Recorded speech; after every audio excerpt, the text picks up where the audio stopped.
Olá,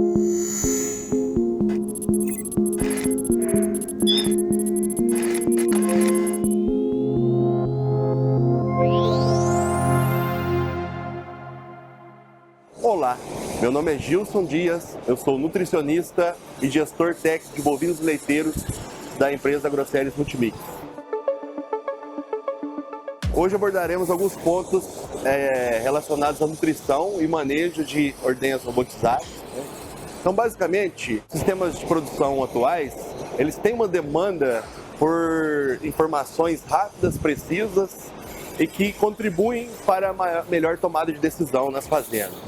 Então, as tecnologias, elas contribuem com esses sistemas, basicamente porque elas potencializam a oportunidade de se ter menos erros nos processos, maior gestão das informações, aplicabilidade dessas informações e, consequentemente, melhores resultados. A ordenha é uma das atividades mais importantes numa fazenda leiteira, se não a mais importante, E ela interfere grandemente nos resultados, basicamente por estar correlacionado com o índice de saúde, os índices produtivos e as suas interações. Nesse sentido, as ordenhas robotizadas, elas são uma interação entre esse processo tão importante na fazenda, que é a ordenha, conciliado com essas tecnologias. E as grandes vantagens desses sistemas são basicamente porque eu consigo ter uma precisão maior no sistema, eu consigo ter uma riqueza de informações em tempo real no sistema. Também é importante salientar que as vacas modernas, ou o novo perfil de produção das fazendas leiteiras, a gente teve muita evolução em genética, em manejo, em nutrição e outros fatores e, consequentemente, essa vaca demanda maior número de ordenhas, maior precisão em relação a tratamento precoce de alguma afecção que tem no úbrio, e com esse sistema eu consigo ter. Além disso, em determinadas parte do Brasil, considerando o nosso país como muito grande e com a diversidade de perfil genético de animais, a diversidade enorme em relação a sistemas, com certeza essa adequação e homogeneização, tratando-se com uma ordenha mais tecnológica, ela pode ser atrativa para a nova geração que vem para trabalhar no sistema, Aliado a isso, em algumas determinadas regiões do país, a gente tem problema de sucessão familiar. Então, isso facilita ou se torna mais atrativo quando a gente tem um sistema mais tecnológico, um sistema mais simples de se trabalhar e, de certa forma, prazeroso, além do bem-estar dos animais. Por outro lado, algumas desvantagens importantes, considero desvantagem, é a necessidade, ou seja, não é um processo barato, é um processo caro, é uma máquina cara e ela tem que ser diluída ao longo do tempo. Necessita também de um grande conhecimento de comportamento animal, nutrição, e também manejo desses animais para se ter sucesso na atividade. Vamos nos ater principalmente a algumas estratégias, algumas características do sistema com relação à nutrição. Basicamente, uma premissa básica para a gente entender é que nesse sistema a gente tem a dieta que é fornecida no coxo e também tem a dieta que é fornecida no robô. Então, a ração do robô é uma parte, a PMR, que é a Partial Mixed Ration, é um termo em inglês, mas que significa a dieta parcial. Então, isso é importante porque define algumas estratégias no sistema. Outro ponto importante é que a gente tem diferentes sistemas, diferentes máquinas e, basicamente, uma forma de caracterizar, pelo menos as principais, é com relação ao fluxo dos animais para a ordenha. Então, eu tenho, por exemplo, de fluxo livre, que é aquele onde o animal vai espontaneamente para a ordenha e retorna para a área de descanso ou para a área de alimentação. Um outro ponto, ou um outro sistema, é o que a gente chama de milk first, ou seja, tira o leite primeiro. Então, o animal, para que ele tenha acesso à pista de alimentação, ele tem que passar pelo fluxo onde está a ordenha automatizada, o robô. Então, um dos atrativos deles é a alimentação na pista.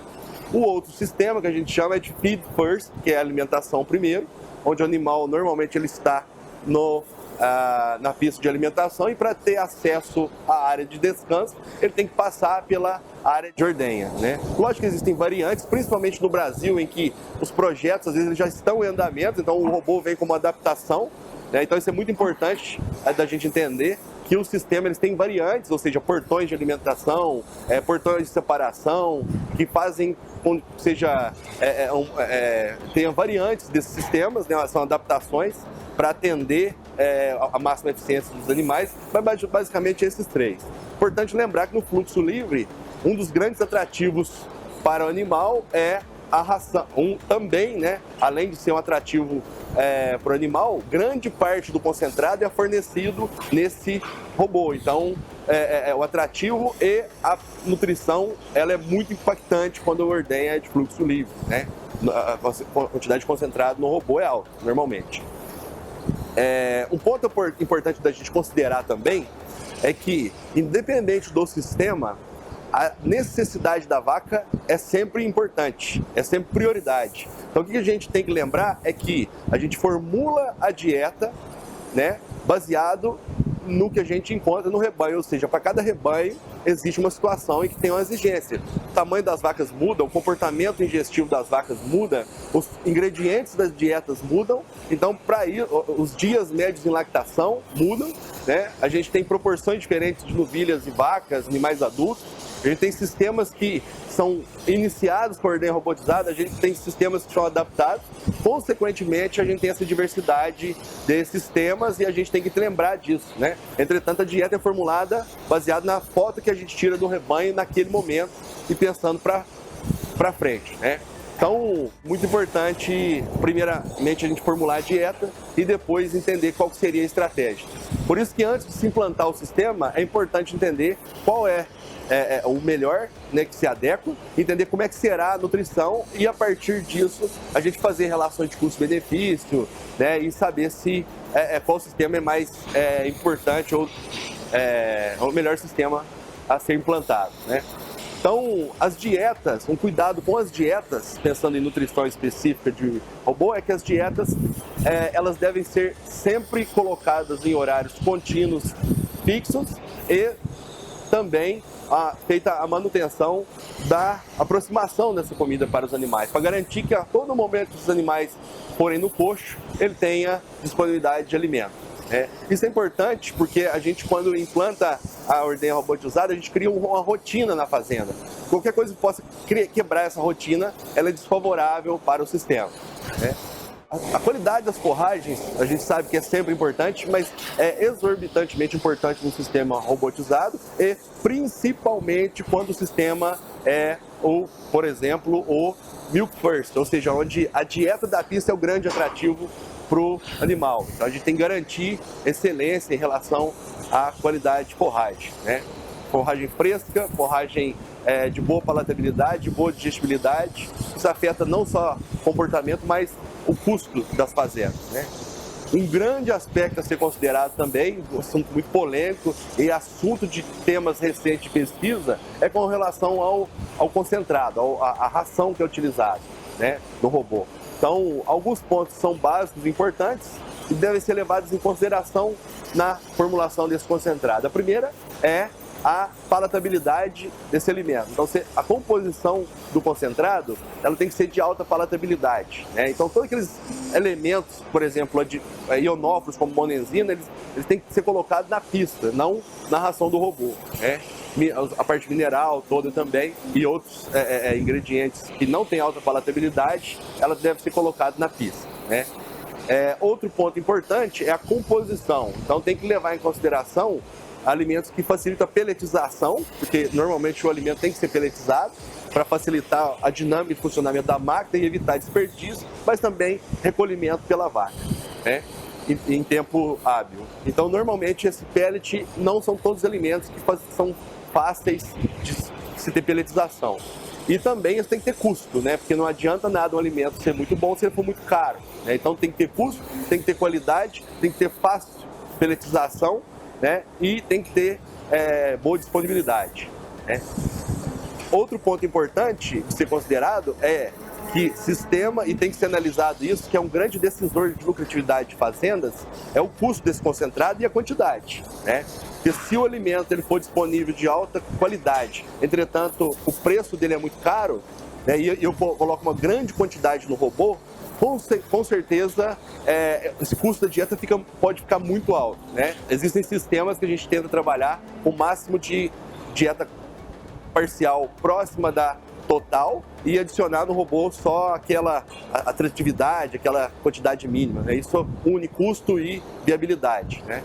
Isso, uma premissa que garante as sugestões é com relação à variabilidade do consumo de concentrado, né? Isso a gente pode ver na prática situações onde a gente tem muito consumo ofertado no robô, a quantidade entre o que foi oferecido para esse animal e o que ela realmente consumiu é muito divergente, né? Isso é impactante, porque às vezes a gente está confiando que a dieta está sendo ofertada e garantida no robô e, na verdade, ela não foi consumida de verdade. Então, cria-se uma oscilação que não é favorável para a vaca em si, mas também para o rumen, né, para a rotina desse animal, não é favorável, né? Então, isso é muito importante da gente lembrar, né? Tem que lembrar também de comportamento das vacas. Então, existe uma rotina desses animais e os manejos como reprodutivo, manejos como aplicação de medicamentos, eles devem ser feitos fora dessa área de rotina dos animais. Com isso eu consigo ter um maior dinamismo e menor quebra de rotina, consequentemente eu aumento aquele fluxo, eu posso ter um aumento de efetividade de visitas na ordenha robotizada e com certeza eu ter sucesso com relação aos resultados esperados, né, aos índices. Finalmente, um ponto importante é com relação à saúde das vacas. Então, normalmente, as pesquisas recentes demonstram que existe uma tendência um pouco maior de cetose, como um dos distúrbios metabólicos, em rebanhos altamente produtivos e que tem alguma dificuldade de manejo, ou as duas situações, que possibilitam ou causam uma maior propensão de cetose nesses rebanhos. Nessa situação, mais importante ainda a questão de qualidade de forragem, a avaliação de eficiência de consumo de concentrado e qualidade de concentrado, diminuição dessa quebra de rotina dos animais, bem como essa questão de interpretar o cenário da fazenda para melhor nutrir esses animais, né? Principalmente no período pós-parto desses animais, né? Então, são essas as principais ferramentas e que garantem, de certa forma, até o momento, tem muita pesquisa que é feita, mas que tem sido feita nas fazendas, que tem melhores índices, melhores resultados e que nutricionalmente estão correlacionadas com maior efetividade e, com certeza, garantindo maior lucratividade e longevidade desses animais na propriedade. Inscreva-se no nosso canal, ative o sininho para receber notificações e muito obrigado!